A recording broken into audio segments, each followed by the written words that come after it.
Hello, my name is Shane Ruddock. Welcome to my new channel series about cooking. Today I'm going to be showing you how we make a professional peppercorn sauce. Now, what's been resting on the stove for the last 4.5 hours, longer than a lot of YouTubers would recommend, is a really serious homemade vegetable stock. Now, we started off with onions, garlic, carrots, celery and mushrooms.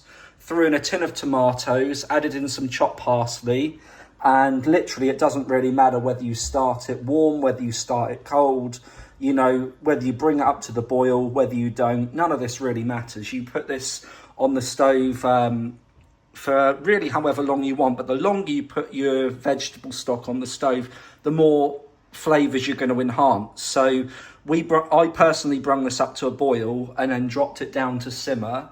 And that left me the rest of the day pretty much to go to town, do some shopping, and this is pretty much the result today. And you can see the colour already. There's a lot of flavour going on.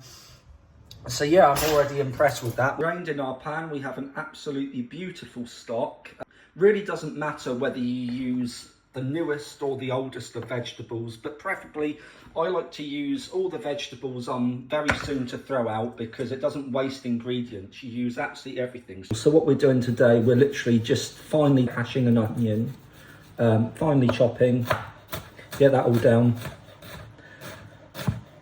And we're going to put the onion into the pan first.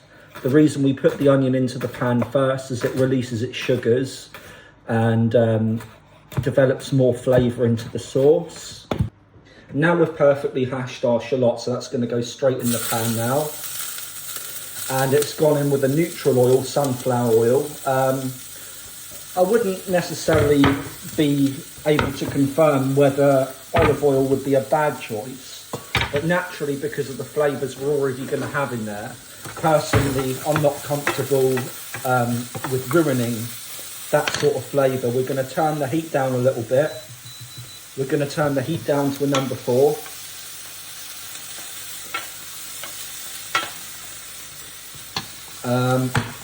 And we're going to add in our garlic.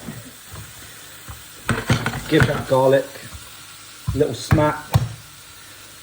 Get rid of the skin. And I'm going to add in at least a heaped teaspoon or a handful of peppercorns into the pan now.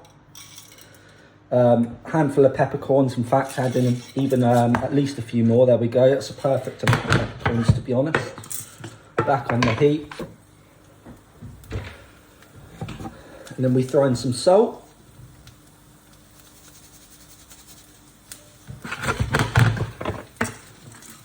And in our cupboard somewhere we've got some brandy. Doesn't really matter what brandy you have, but we're going to throw in that brandy.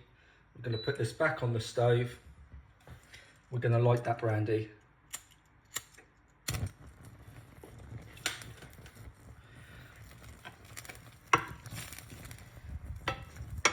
And that's going to help us get a little bit of colour and flavour. It's going to burn off the alcohol, but it's going to add the flavour most importantly.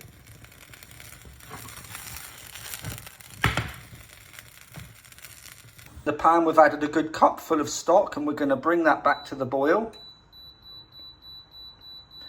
And we're going to let that reduce. Of course, we are going to add in our cream. Be quite generous with the cream. To admit, I don't have Dijon mustard in the house today, so I don't really see much wrong with using whole grain. It will look slightly different, but we're going to go in with 2 teaspoons of whole grain mustard. And as you can see straight away, as soon as that's come to the boil, you've got a completely different texture. You've got a completely different consistency starting to form. And you're probably wondering here, when is my peppercorn sauce going to be done?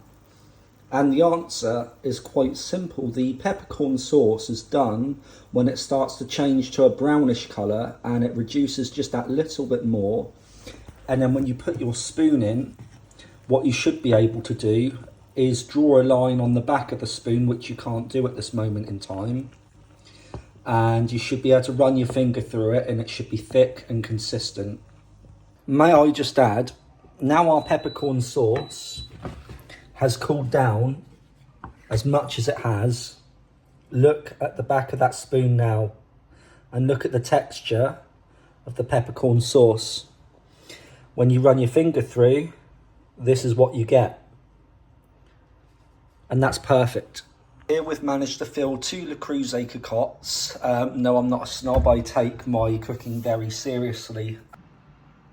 Of course, you can stick these in the fridge and you can store them up to a week or 2. You can even put them in the freezer. You know, all Le Creuset stoneware is oven safe, freezer safe, fridge safe. You can't put them on any form of induction or flame heat. They will crack naturally. You know, you have to put them in the oven. You know, I've started to build up a pretty sensible collection without going overkill. This is my first video, and as you can see, I'm very passionate, and it certainly won't be my last. I look forward to catching up with you guys next time.